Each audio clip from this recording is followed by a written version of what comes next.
सर्वमङ्गलमाङ्गल्ये शिवे सर्वार्थसाधिके शरण्ये त्र्यम्बके गौरी नारायणी नमोऽस्तुते। सर्वमङ्गलमाङ्गल्ये शिवे सर्वार्थसाधिके शरण्ये त्र्यम्बके गौरी नारायणी नमोस्तुते। मैं उसका हिंदी रूपांतरण कर देता हूँ। कहते वो कैकेयी कोप भवन में बैठी हुई है, क्रोधित होकर, रुष्ट होकर, मंथरा के समझाने में आकर। कहते ना, अगल बगल सही आदमी रखिए, गलत व्यक्ति को रखेंगे तो एक न एक दिन, कहते ना, संगत का असर पड़ता है महाराज। गलत साथी चुन लेंगे तो आपकी दिशा सही हो ही नहीं सकेगी, और जब दिशा ही सही नहीं होगी तो दशा कैसे सही होगी भैया? कैसे सही होगी? दिशा सही करना पड़ेगा, तभी दशा बदलेगी। संगति अच्छी रखिए, जो सही बात आपको, गलत आदमी के साथ उठेंगे बैठेंगे वो आपके दिमाग में कचड़ा ही डालेगा। विद्वानों के साथ बैठिए, संतों के साथ, इसीलिए लोग संतों से परिचय करेंगे। उनसे जब बातें होंगी तो विकार दूर होगा हमारा। तो विकार को दूर करिए। और ये मंथरा को बहुत मानती थी और मंथरा स्वभाव से ही दुष्ट थी, इसलिए उसने गलत राय दे दी। सही बात को गलत तरीके से उसने प्रस्तुत कर दिया और कैकेयी ने उसको पकड़ लिया, और उसके चलते क्या क्या अनर्थ हो गया, विधवा हो गई बेचारी। लेकिन मैं माँ कैकेयी को प्रणाम करता हूँ। भगवान राम ने कभी कैकेयी को दोषी नहीं कहा। उन्होंने कहा, माँ तो मेरी भाग्य विधाता रही है ना। अरे राम बन गया यानी जंगल गया, राम बन गया तो राम बन गया, यानी राम जब तक जंगल नहीं जाते ये रामचरितमानस की रचना नहीं होती। अगर अयोध्या में रह गए हो तो कैकेयी को बहुत ऊंचा स्थान देते थे। कहते थे मेरी भाग्य विधाता है ये, मुझे राम बनाने में इसका बहुत बड़ा हाथ है। कभी उन्होंने दोष नहीं दिया कैकेयी को। ठीक है मित्रों, तो कहने का तात्पर्य यह है कि कैकेयी के भवन में जाकर के दशरथ ने कहा, हे गजगामिनी, क्यों रुष्ट हो तुम? अरे जो कहो मैं यूं ला करके। बहुत से लोग अपनी प्रेयसी को, अपनी प्रियतमा को, अपनी धर्मपत्नी को, तो ठीक ही है, अच्छी बात है, लेकिन लोग खुश करने के लिए बड़ी बड़ी बातें कर देते हैं। ठीक है, जैसे एक नवविवाहित पति पत्नी आपस में मिले तो पति जरा जोशीला था, पहले ही दिन कहने लगा, कहो तो तुम्हारे लिए चांद तारे तोड़ लाऊं, कहो तो तुम्हारे लिए धरा की हर खुशी तुम्हारे चरणों में लाकर डाल दूं। पत्नी ने कहा, अरे चुप रहो, पहले राशन कार्ड में मेरा नाम चढ़वा दो तो जाने।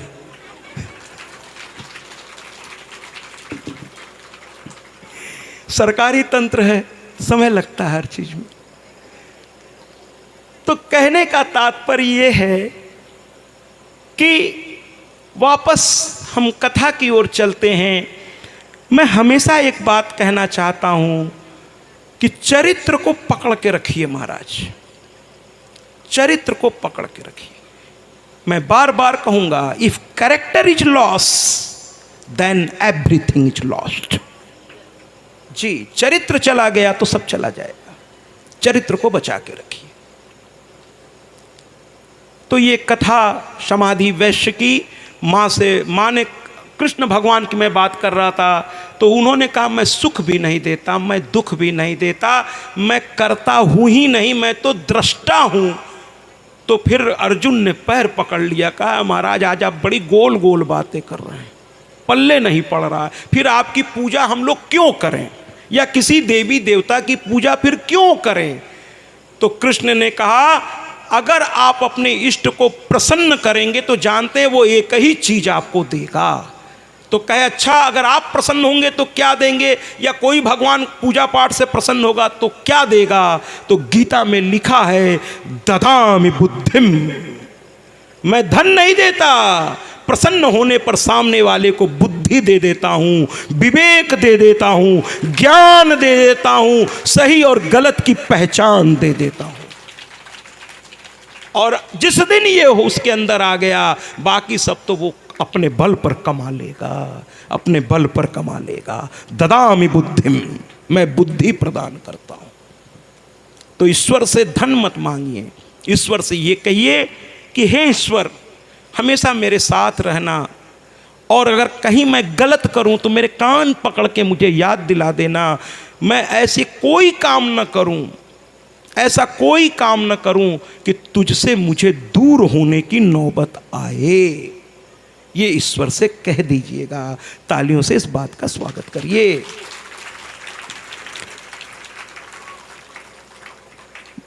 मां की ये कथा तो यहीं समाप्त हुई। आगे की कथा मैं उठाने जा रहा हूं, राजा सत्यव्रत और अरुण की कथा।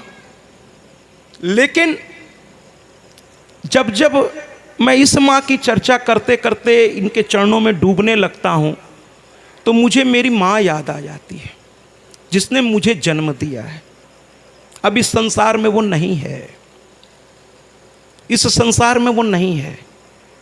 मैं एक चलचित्र एक दिन फुर्सत में था तो मैं देख रहा था, तो उसमें मैंने देखा कि एक ऐसी प्रेमिका के लिए वो हीरो रो रहा है, उसकी समाधि बना लिया है, जिस प्रेमिका ने कभी उसको ठीक से समझा ही नहीं, जो कभी उसके पास रही ही नहीं ठीक से, उसकी समाधि बना के उस पर माँ रोए जा रहा है। लेकिन उस माँ के बारे में उसने नहीं सोचा जिस माँ ने उसके लिए पूरे जमाने से लड़ाई की, क्योंकि वो थोड़ा मानसिक विकलांग था, उसका शरीर पूरी तरह से सही नहीं था। सारे टीचर कहते थे यार ये क्या पढ़ेगा, लेकिन उसकी माँ कहती थी कि मैं तुझे पढ़ा के छोड़ूंगी। उसकी माँ सारी दुनिया से लड़ती थी, कहती थी मेरा लड़का पागल नहीं है, इसको पढ़ाओ आप लोग। और लड़ लड़ करके उसे कहाँ से कहाँ माँ ने पहुँचा दिया। हम हर उस व्यक्ति की बात नहीं करते, लेकिन कुछ उन व्यक्तियों जो अपने माँ बाप का ही सम्मान नहीं करते, कुछ लोग ऐसे भी हैं संसार में। मैं उनसे कहना चाहता हूँ कि आपका अस्तित्व ही आपके माता पिता हैं। आपके चेहरे के अक्स में आपका माता पिता का अक्स दिखता है। आप चाहें भी तो उनसे अपने आप को अलग नहीं कर सकते। अरे साइंस भी कहता है डीएनए टेस्ट कर लो, पता चल जाएगा कौन किसका बेटा और कौन किसका। अपने माता पिता से आप अपने आप को अलग नहीं कर सकते, उनका सम्मान करिए। अरे जिस घर में बड़े बूढ़ों की बोलने की आज़ादी समाप्त हो जाती है, उस घर के विनाश को तो भगवान भी नहीं रोक सकता महाराज। इसलिए बड़े बूढ़ों को आज़ादी दीजिए बोलने का, उनकी प्रतिष्ठा कीजिए, उनको घर में सबसे पहला स्थान दीजिए भगवान के बाद। और मैं तो अपनी माँ का ऋणी हूँ, इस संसार में नहीं है वो। मैं अपनी माँ का ऋणी हूँ, क्योंकि आज ये जो सत्या, ये जो ऊर्जा है उसके अंदर, ये जो आचरण है उसका, ये सब मेरी माँ ने बीज रूप में बचपन में मुझ में बोया है। तो ये सत्या जो है, जैसा भी है, ये इस माँ या मेरी जननी जिसने मुझे जन्म देकर मुझे पाला और पोसा है, जो मेरी देवकी, जो मेरी यशोदा, जो मेरी सब कुछ थी, उस माँ को इस मंच से मैं बार बार प्रणाम करता हूँ, प्रणाम करता हूँ।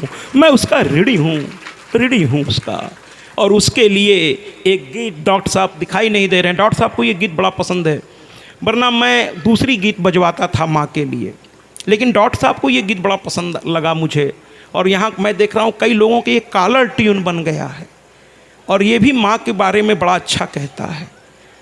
तो आज मैंने ये गीत बदल दी, वरना आमतौर पर जो मैं माँ को अपने याद करता हूँ तो मैं एक दूसरी गीत बजाता हूँ, लेकिन मुझे ये गीत यहाँ पर सुनने में आया कॉलर ट्यून्स में, तो मुझे अच्छा लगा। तो मैं सोच रहा हूँ क्यों ना इसी गीत को बजवा दूँ अपनी माँ के याद में, और आप सभी की माँ की याद में।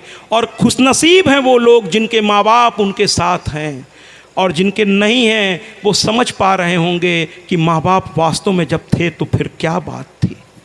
इसलिए खुशनसीब हैं आप लोग।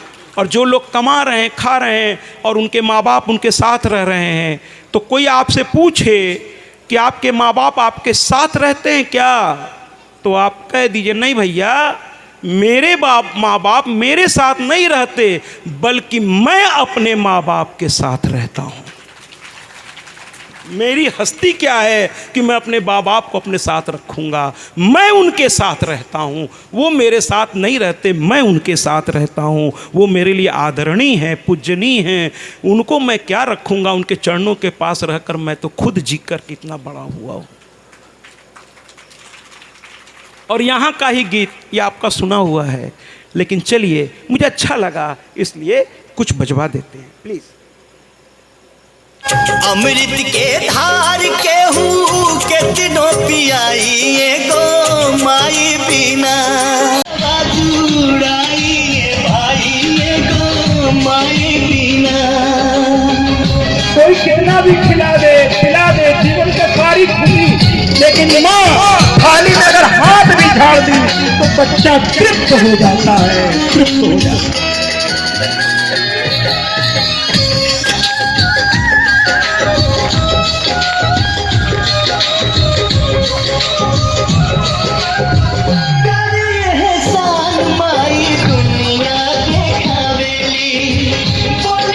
हाथ जोड़िए ना अपनी माँ के लिए, अपने पिता के लिए, तालियों के साथ याद कीजिए अपने माँ बाप को।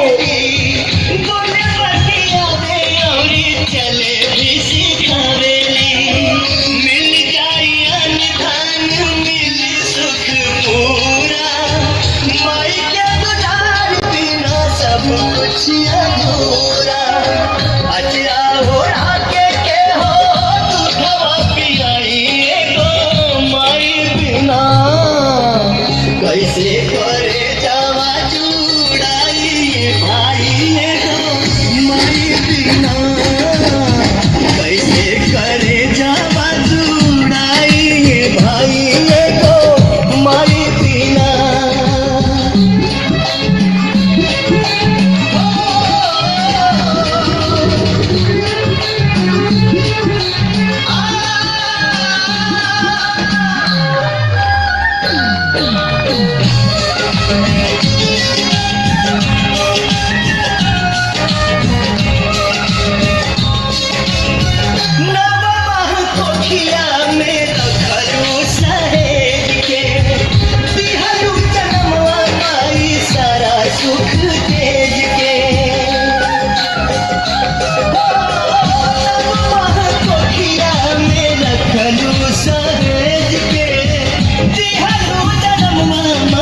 सारा सुख तेज के कैसे गिनाई तो हर कितना उपकार बा, रोवा रोवा माई हो तो हर कर्जदार बा। करके जीवतिया मेरिया बढ़ाई गो माई बिना, कैसे करे जावा जुड़ाई भाई गो माई बिना, कैसे करे जावा जुड़ाई भाई गो माई बिना। बहुत सुंदर भाव है। मैं अपनी माँ को प्रणाम करता हूँ जिसने मेरी न जाने कितनी गलतियों को माफ करके मुझे इस लायक बनाया कि आज समाज मुझे इस नाम से जानता है।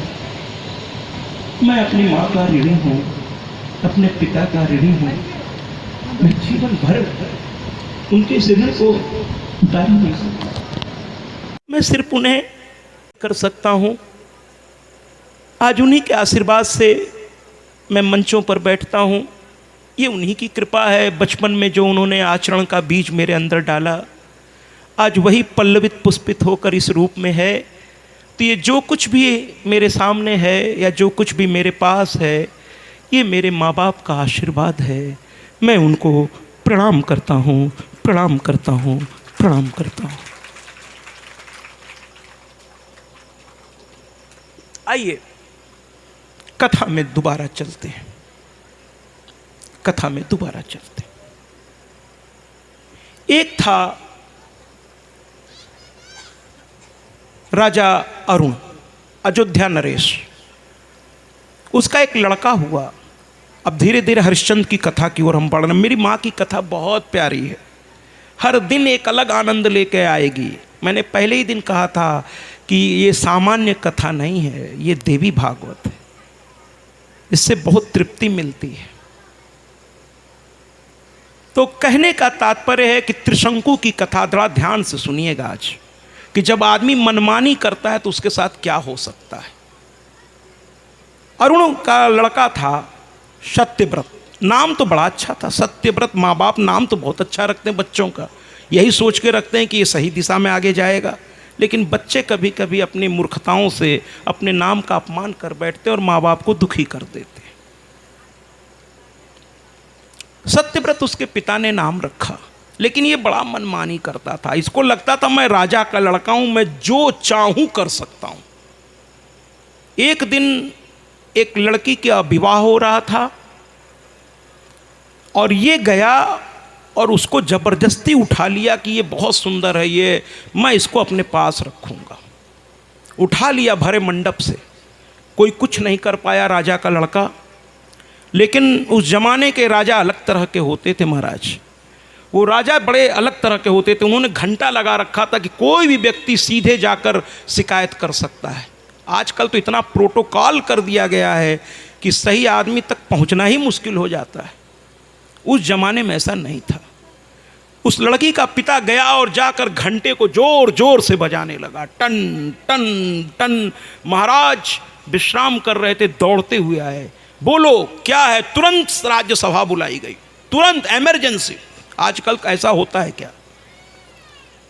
तो कुल मिलाकर के तुरंत राज्यसभा बुलाई गई और राज्यसभा में सभी लोग बैठ गए और राजा ने कहना शुरू किया कि चाहे मेरा पुत्र ही क्यों ना हो, जो व्यक्ति समाज में एक समाज के लिए उपयोगी नहीं है, उस व्यक्ति को समाज में जीने का कोई हक नहीं है। मैं इसमें थोड़ा सा एक हास्य विनोद करके वापस थोड़ा अभी कथा में चलते हैं, धीरे धीरे उस प्रवाह में आते हैं, फिर बात जो मैं कहने जा रहा था वो अब मैं बाद में कहूँगा। हमें ही प्रवेश करते हैं वापस। तो राजा ने कहा चाहे जैसा भी हो, अगर मेरा पुत्र भी है, अगर वो गलत दिशा में है, अगर वो गलत दिशा में है तो उसको सजा मिलनी चाहिए। और कहा जहां भी हो उसको पकड़ के ले आओ, मेरे पास ले आओ। और राजा के आदेश पर सेना चल पड़ी और जाकर सत्यव्रत को पकड़ा। सत्यव्रत ने कहा अरे सावधान, मैं युवराज हूं। कह कुछ नहीं महाराज, इस समय जो राज सिंहासन पर बैठा उसका आदेश मानना हमारा कर्तव्य है। राजा ने कहा है चाहे युवराज ही क्यों ना हो, उसे पकड़कर मेरे सामने ले आओ। राजा के आदेश का पालन करना। बनेंगे आप जो आदेश देंगे वो मानेंगे। हम तो कुर्सी के पुजारी हैं, कुर्सी पे जो व्यक्ति बैठा है हमारा उसमें कोई इंटरेस्ट नहीं होता। जिस दिन प्रशासन सिर्फ अपने कर्तव्य का पालन करने लगेगा उस दिन से बहुत सुशासन हो जाएगा। लेकिन आजकल स्थिति उल्टी है। आजकल कुर्सी पर बैठा व्यक्ति सब कुछ नियंत्रण में लेने का कोशिश करता है, तो सामने वाले की स्वतंत्रता खत्म कर देता है। तो इसलिए सही निर्णय होकर भी नहीं हो पाता। जिस दिन प्रशासन अपने नियमावली पे चलने लगेगी उस दिन प्रशासन, शासन तंत्र सब सुव्यवस्थित हो जाएगा। लाया गया और वो कहने लगा कि पिताजी आदेश करिए। कह रहे नालायक, जिस पुत्र की वजह से पिता का अपमान हो जाए, जिस पुत्र की वजह से पिता ने जो स्थिति कमाई है उसमें उसे नीचे आना पड़े, तो फिर पिता बर्दाश्त नहीं कर पाता कि हम कमा रहे हैं अपने चीज को, चाहे वो नाम हो चाहे वो जो भी हो, तुम उसको संभाल भी नहीं पा रहे हो, उसको बढ़ाना तो दूर की बात है। तो उसने कहा कि तुम बस मेरी नजरों से दूर हो जाओ, तुम मेरी नजरों से दूर हो जाओ, मैं तुम्हें देखना नहीं चाहता। तुमने अयोध्या का, रघुवंश का नाम पूरा मिट्टी में मिला दिया है, तुम मेरी नजरों से दूर हो जाओ। और इस प्रकार से उन्हें जो है दूर कर दिया अपनी नजरों से, उन्हें दूर कर दिया। और कह दिया कि जहां तक मेरा राज्य है उससे बाहर चले जाओ, अगर दोबारा दिखे तो तुम्हें जान से मार दिया जाएगा, जान से मार दिया जाएगा। और अंत में अरुण रोता हुआ कि पिता ने निकाल दिया मुझे, और वो पछताता हुआ चला गया जंगल में, और वहाँ जाकर उसने तपस्या शुरू कर दी। वहाँ जाकर उसने तपस्या शुरू कर दी और रात दिन रोता हुआ माँ को पुकारने लगा। माँ को रात दिन रोता हुआ पुकारने लगा, और धीरे धीरे, ये मैं पहली बार देख के आश्चर्य में हूँ। मैं पूरे भारतवर्ष में कथा करता हूँ, यूट्यूब पर आप देखें, कोरोना काल के बाद 450 घंटे की कथा मेरी पड़ी है। किसी भी सोशल मीडिया पर जाइए, सत्याजी महाराज सर्च करिए, आपको मिलेगा। चाहे वो फेसबुक हो, फेसबुक पेज हो, इंस्टाग्राम हो, टेलीग्राम हो, ट्विटर हो, और यूट्यूब पे बहुत बड़े पैमाने पर आपको मिलेगा। सत्याजी महाराज सर्च करिए, उससे सब्सक्राइब करिए। यहाँ की भी कथा यूट्यूब पर 15 दिन बाद, लेकिन बाकी सोशल मीडिया में ये कथा लाइव जा रही है। 127 देशों के लोग इसका आनंद ले रहे हैं महाराज। केवल ये कथा यहाँ नहीं हो रही है, यहाँ के हर हरकत सारी दुनिया देख रही है महाराज, सारी दुनिया देख रही है। और मैं निवेदन कर रहा हूँ, बार बार निवेदन कर रहा हूँ कि माँ की भजन में तालियों से साथ दीजिए, जयकारा करिए। आगे के बैठी जो हमारी कार्यकर्ता है बेचारी, ये सब यही कर रही हैं, ये झूमती भी हैं, नाचती भी हैं, ऐसा लग रहा है जैसे ये कार्यक्रम व्यक्तिगत इनका होकर रह गया है। कल बाबा आए थे, बाबा माँ गौरा को लेकर आए थे। 2 मिनट मुझे समय दीजिएगा सर जरा सा, आज पब्लिक थोड़ा मुझे बात करनी है। बाबा आए थे, माँ गौरा को लेकर एक झांकी यहाँ बनी थी। मुझे बड़ा आश्चर्य हुआ कि इतनी देर वो लोग दोनों रहे।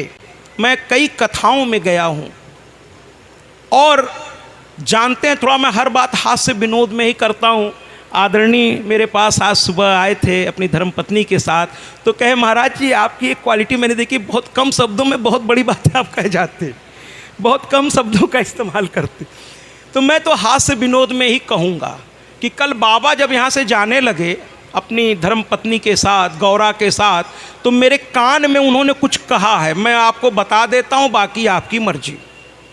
बाबा ने मुझसे कान में आके कहा, अरे सत्या तूने जहाँ जहाँ बुलाया मैं आया कि नहीं? मैंने कहा बाबा आपकी कृपा। तो कहने लगे, अरे सत्या ये टाटा नगर वाले तो मुझे दुखी कर दिए। हमने कहा कैसे? आप मुझे बताओ, मैं इन्हें बता दूंगा। तो वो कान में, छोटे से बाबा थे, देखा होगा आपने, डमरू लिए हुए थे, क्या झांकी सजी थी। तो वही छोटे वाले बाबा, ऐसे हकीकत में उन्होंने नहीं कहा है, ये मुझे ऐसा लगा कि मेरे महादेव मुझसे बात कर रहे हैं। कहे देखो सत्या, मैं इतनी देर यहाँ खड़ा रहा, मेरे विवाह की संरचना हुई, और ये टाटावासी ऐसे हैं कि आगे बढ़कर मुझे प्रणाम करना भी जरूरी नहीं समझे, मैं इनके बारे में क्या समझूं। मैंने कहा फिर बाबा अब क्या करोगे? अब तो इन्होंने जो करना था कर दिया। तो कहे बस तेरे साथ ही मैं इस नगरी से चल दूंगा। हमने कहा बाबा ऐसा न करना, एक बार तुमने सोने की लंका छोड़ दी रावण के व्यवहार और वहाँ के निवासियों से, तो सबको पता है कि सोने की लंका जल के भस्म हो गई। तो कृपा करके मैं आप लोगों से हाथ जोड़कर मैं कहना चाहता हूँ, मैंने अपने लिए कभी आपसे 6 दिन हो गई कथा में, अगर एक शब्द भी अपने लिए कहा हो तो बता दीजिएगा। बाकी इस समय ये किन कठिन परिस्थितियों से गुजर रही हैं वो मैं जानता हूँ। इतना बड़ा आयोजन आसान नहीं होता। मैं पिछले 4 दिन से यहाँ के पब्लिक से कह रहा हूँ, मैं ये नहीं कह रहा हूँ कि आपको क्या करना चाहिए क्या नहीं, मैं ये कह रहा हूँ ये बेचारी काउंटर लगा के बैठी रहती हैं। अगर हम सब लोग, अब सुन के आपको शायद आश्चर्यजनक थोड़ा तकलीफ भी होनी चाहिए कि कितनी छोटी राशि, अब मैं यहाँ की स्थिति देखकर कहने जा रहा हूँ कि मात्र 10 रुपये भी, जबकि हम सबको इस बात पर शर्म आनी चाहिए कि ये माताएं बेचारी मध्यम वर्गीय परिवार के हैं। मैं लगातार कह रहा हूँ, किसी कथा में आज तक मैंने नहीं लगी रहती हैं। आज आदरणीय के घर पे मेरा निमंत्रण है। आदरणीय अशोक सिंह जी बहुत व्यक्तित्व इनका प्रभावकारी है। सुबह भी आप आए थे मेरे नाश्ता भोजन लेकर के, और हम लोग जहाँ भी जाते हैं ऐसे आदरणीय स्वयं आगे बढ़कर हम लोगों को, आयोजकों से कहते हैं कि आज महाराज जी मेरे यहाँ। और जब चलने लगे तो इनके साथ 2 महिलाएं थी, कहें अरे आप तो सब लौटा रहे हैं। हमने कहा नहीं, कुछ नहीं लौटा रहे, आपका भाव मेरे पास है। तो बहुत खुश हुए और आगे बढ़कर स्वयं डॉक्टर साहब से कहा कि आज दिन भर का पूरी व्यवस्था महाराज जी की मेरी तरफ से होगा। ऐसे आदरणीय के लिए एक जोरदार तालियां होनी चाहिए, जोरदार ताली। और मैं तो बाद में जाना कि ये कांग्रेस के जिला महासचिव हैं, और उसे मुझे आवश्यकता भी नहीं थी, क्योंकि इनका व्यक्तित्व ही इतना प्रभावकारी मुझे लगा, इतना प्रिय लगा, है ना। लेकिन उसी में आदरणीय शकुंतला जी, और ये इस बात की प्रशंसा किया इन्होंने, कहा कि नहीं आपकी जिम्मेदारी थी ये पता करना। डॉक्टर साहब भी फ़ोन करके हमसे पूछ रहे हैं आपको सुबह का, हमने कहा अरे नहीं वो आदरणीय दे गए हैं। तो ये खुश हुए, कहे कि नहीं बल्कि प्रभावित हुए कि आप लोग अपने जिम्मेदारी के प्रति जागरूक हैं, कि आप आके देख रहे हैं कि महाराज जी को कोई तकलीफ तो नहीं। तब तक डॉक्टर साहब का ही फ़ोन आ गया कि आपको भोजन इत्यादि। तो जो लोग इतना मेरा ख्याल रख रहे हैं, सभी लोग, क्या हम सब का फर्ज नहीं बनता? ये अपनी व्यक्तिगत कोई चीज़ लेके नहीं निकले हैं, ये समाज की भलाई के सर्वे भवन्तु सुखिनः सर्वे सन्तु निरामया, ऐसे भाव से ये निकले हैं। क्या हम सनातनियों का ये फर्ज नहीं बनता कि इनके हाथ को पकड़ कर कहें हम सब आपके साथ हैं, ये पूरा कदमा क्षेत्र आपके साथ है, पूरी दुनिया आपके साथ है। माताओं आपको प्रणाम कि आषाढ़ के गुप्त नवरात्रि में श्रीमद् देवी भागवत महापुराण, डॉक्टर साहब आपको धन्यवाद, कुमार जी आपको धन्यवाद, हर उस व्यक्ति को, मुन्ना जी आपको भी धन्यवाद, हर उस व्यक्ति को धन्यवाद जिसके सहयोग से ये कथा आगे बढ़ रही है, जिसके सहयोग से ये कथा। हम आप सबसे हाथ जोड़कर निवेदन, आज में देखिए इस स्तर पे बात आ गई। शायद राष्ट्रीय हिंदू शक्ति संगठन द्वारा इस कदमा क्षेत्र में आयोजित 9 दिवसीय श्री देवी भागवत पुराण कथा के पंडाल में वेस्ट बंगाल, पश्चिम बंगाल, नदिया डिस्ट्रिक्ट से पधारे हुए हमारे प्रजय गुहा मजुमदार जी यहाँ पधारे हुए हैं धर्मपत्नी के साथ। वो यहाँ जमशेदपुर के HDFC बैंक के कर्मचारी हैं। मैं चाहूँगा कि वहाँ वो इस मंच पर आएँ और महाराज जी से आशीर्वाद ग्रहण करें।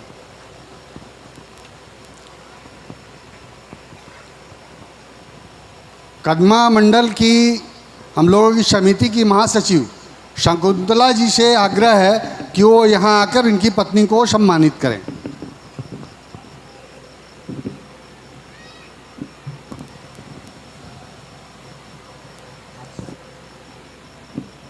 इस बच्चे को पहला देता हूँ, सबसे अच्छा है। ठीक है, ये बच्चा डर रहा है सर। आप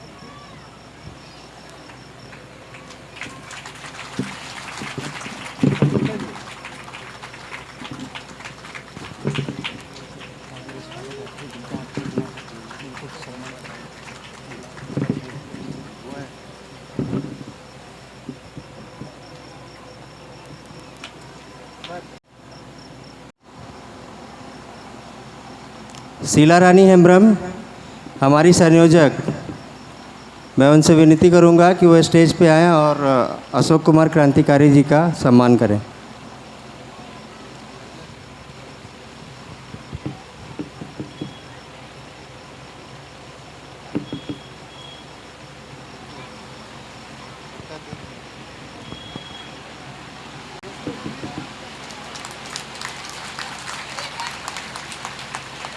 आपकी धर्मपत्नी भी आई हुई है।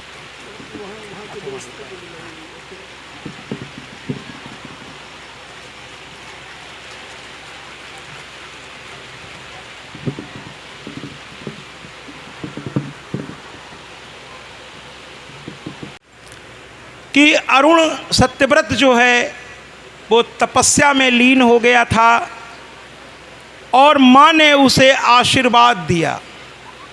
माँ ने उसे आशीर्वाद दिया और आशीर्वाद में ये कहा कि पुत्र, तुमने दिल से पछतावा किया है ध्यान से सुनिए, बहुत प्यारी कथा है। दुनिया में कैसी कैसी गलती से क्या क्या उसके परिणाम होते हैं, इस कथा से आपको पता चलेगा।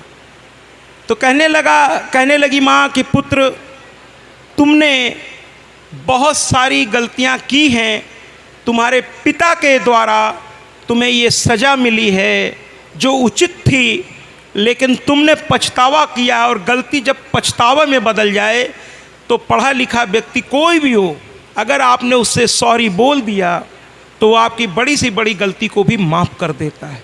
लेकिन आगे बढ़ करके आपको उस गलती को मानना चाहिए। अगर आपके व्यक्तित्व में कोई बात है तो सबसे पहले आपको अपनी गलती को समझ में आना चाहिए। अगर गलती नहीं समझ में आएगी तो आप आगे नहीं बढ़ पाएंगे। अगर आप अपने आप को जिस दिन, हमको रेलवे की एक लाइन बड़ी अच्छी लगती है अशोक जी, रेलवे की एक लाइन हमको बहुत अच्छी लगती है, और मैं देखता हूँ तो लिखा रहता है, और मैं उससे बहुत सीख लेता हूँ कि सावधानी हटी दुर्घटना घटी। यही जीवन में है, सावधानी हटी नहीं कि दुर्घटना घटी नहीं। जीवन में सावधान रहिए, हर कदम पे सावधान रहिए, सोच समझ के हर काम करिए। जो व्यक्ति सोच समझ के काम करता है उसे बहुत कम मौके मिलते हैं पछताने के। लेकिन अगर गलती हो ही जाए, भाई इंसान ही तो है, हो जाती है कभी कभी, तो उससे में क्षमा मांगने में देर मत कीजिए। अरे भैया, क्षमा वही मांगता है जो दूसरों से क्षमा मनवाने के योग्य होता है। जिसके सम्मान वही देता है जिसके पास स्वयं के पास सम्मान होता है। जिसके पास है ही नहीं वो सम्मान देना क्या देगा? जो चीज़ जिसके पास है वही तो देगा वो। तो भैया आगे बढ़कर अपनी गलती के लिए बिल्कुल, और हमारे अंग्रेज तो चले गए लेकिन एक बड़ा अच्छा साथ छोड़ गए हैं शब्द, कुछ भी कर लीजिए और बोल दीजिए सॉरी। ये अंग्रेजों की जरा चालाकी देखिए। सॉरी का मतलब माफ़ी नहीं होता, इसीलिए सॉरी मत बोला कीजिए। अंग्रेज बड़े चालाक थे। सॉरी का शुद्ध हिंदी गूगल पे आप देख लीजिएगा। सॉरी का मतलब माफ़ कीजिए ये नहीं है। सॉरी का मतलब है मुझे खेद है, मैंने आपके साथ जो किया उसका मुझे खेद है। माफ़ी नहीं मांगा उसने। हमारे सनातनी हिंदू में बहुत तरह के प्रणाम लिखे गए हैं, है ना। किसी विद्वान की, किसी संत के सामने कोई जाने अनजाने में गलती हो जाए तो साष्टांग प्रणाम कर लीजिए, वो अपने आप में सब कुछ क्षमा कर देता है। साष्टांग का मतलब होता है समस्त अंगों से प्रणाम करना। ये सर्वश्रेष्ठ प्रणाम है, सर्वश्रेष्ठ प्रणाम है, यानी यूं सपाट। लेकिन इसमें एक बात मैं बता देना चाहता हूँ, महिलाएं चाहे मंदिर हो चाहे कोई संत हो, साष्टांग प्रणाम महिलाओं को वर्जित है। महिलाएं कभी साष्टांग प्रणाम नहीं करेंगी, याद रखिएगा। दुर्गति नाशिनी दुर्गे जय जय, काल विनाशिनी काली जय। दुर्गति नाशिनी दुर्गे जय जय, काल विनाशिनी